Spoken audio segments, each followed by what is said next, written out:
A couple months ago, I bought a bunch of Space Marine models. In that lot, there were 4 vehicles, one of which is this Mark I Rhino. It is in a super rough shape. It has a thick coat of paint, some assembly errors, and most importantly, a nasty amount of excess super glue.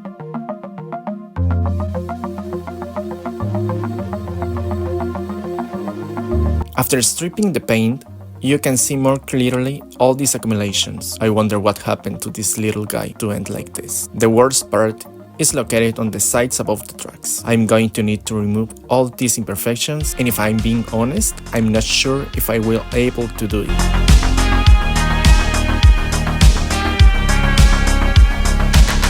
After some disassembly, this is how it looks.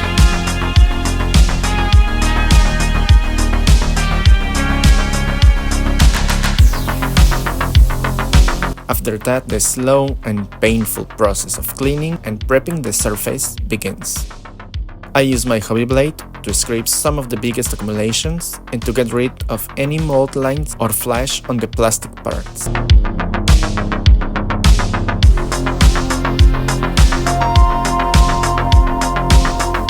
After that, I file and sanded the whole tank surface to get a smoother finish on the body. And oh boy, I sanded a lot.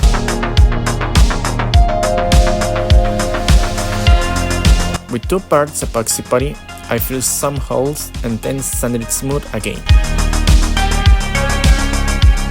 I also used some plastic art to fill the hole on the bottom of the tank, because I used this piece to restore another ray. Look at all this dust. This is the final result on the tank's body. After all the work on the sides, they still look really rough and ugly. Plus, during disassembly, I broke the side doors. After some considerations on what to do, I found this image from Codex Armageddon, and these rhinos caught my attention. They had on them a set of metal ablative armor. Luckily, I found an STL for it and printed. These pieces are going to be very handy in hiding all the rough spots. I also printed some exhausts to replace the original ones. All these resin parts were attached with super glue. Perfect. Ready for paint. After applying a coat of black primer, I use a big makeup brush to apply a dark red paint to serve as a base for a brighter red later.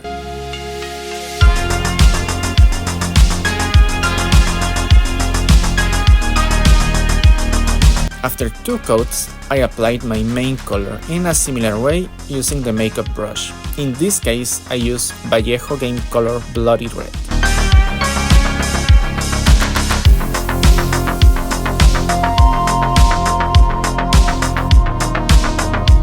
With a smaller brush, I stipple some red on some of the harder to reach places. Using a smaller brush gives me a better control.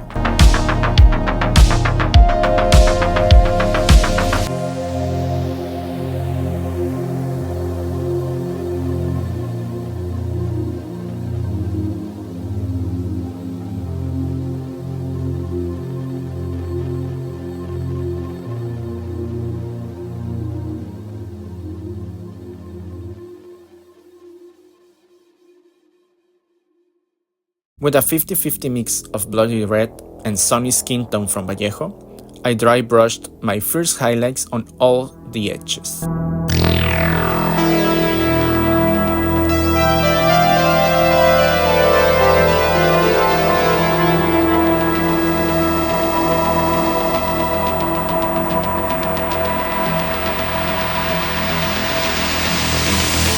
Dystopian nightmares. Human error. Infinity. On a distant planet. Our galaxy. Android. Next, with pure sunny skin tone, I again dry brush my second highlights. And yes, I did a terrible job recording this step.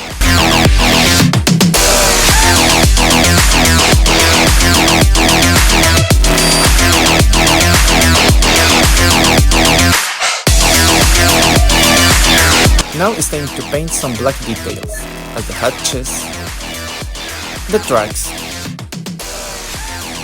and the rubber parts on the wheels.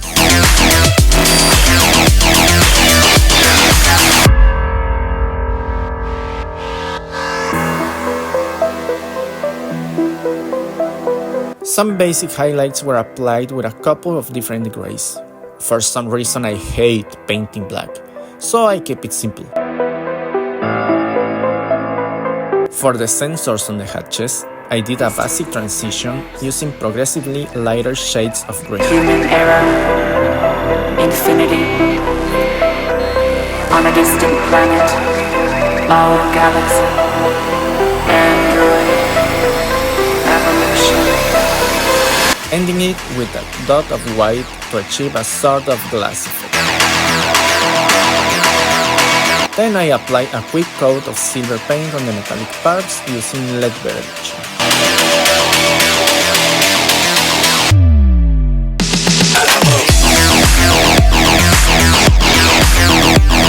With all the major details painted, I give the whole model a coat of gloss varnish. Now it's time for the details. I usually use microset and microsol to apply the details in order to help them stick better, but since all were placed on large, smooth surfaces, I didn't use it this time. I'm going to seal it with matte varnish anyway.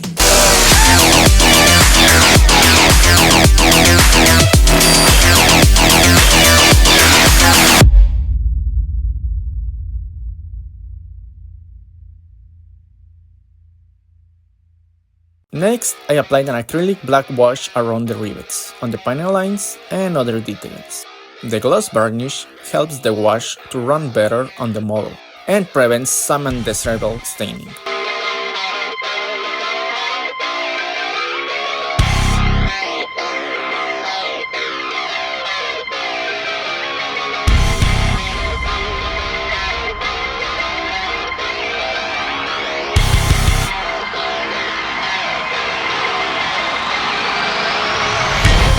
Using a cotton swab and a little bit of alcohol, I removed the excess wash after it was completely dry.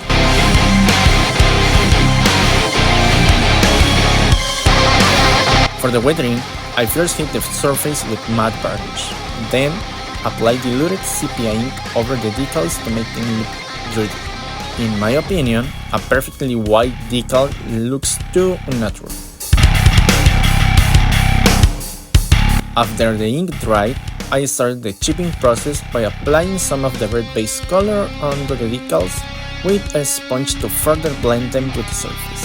For the main chipping, I used Sunny Skin Tone applied with a sponge on all the main edges and corners.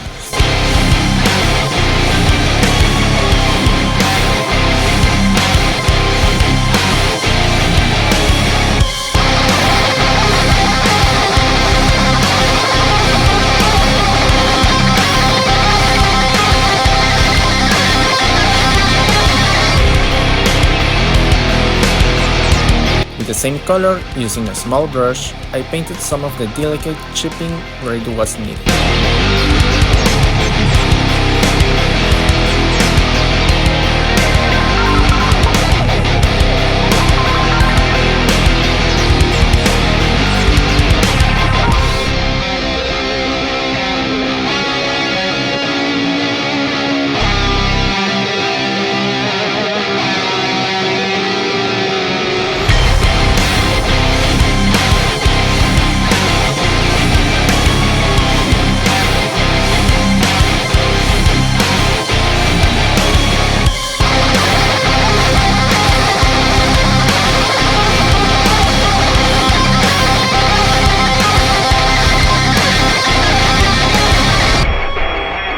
A dark brown color on the center of the larger chips will create a layered effect, giving a more realistic look.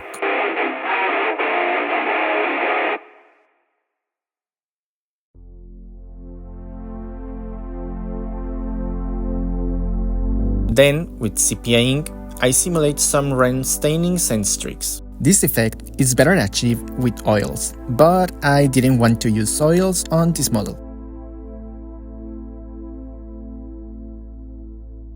To simulate dust on the lower surfaces, I thinned down leather brown by Vallejo. This goes on all the lower surfaces, focusing more on the tracks and on the running gear. In retrospect, it would have been better to use something less yellow like Sundry Dust from Citadel.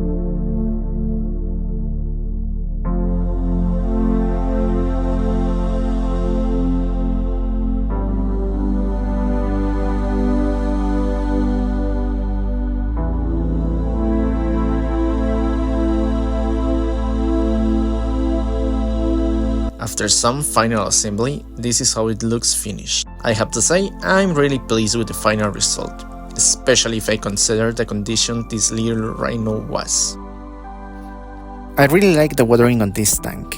It's not too much, it's just enough to show he has been on some battles.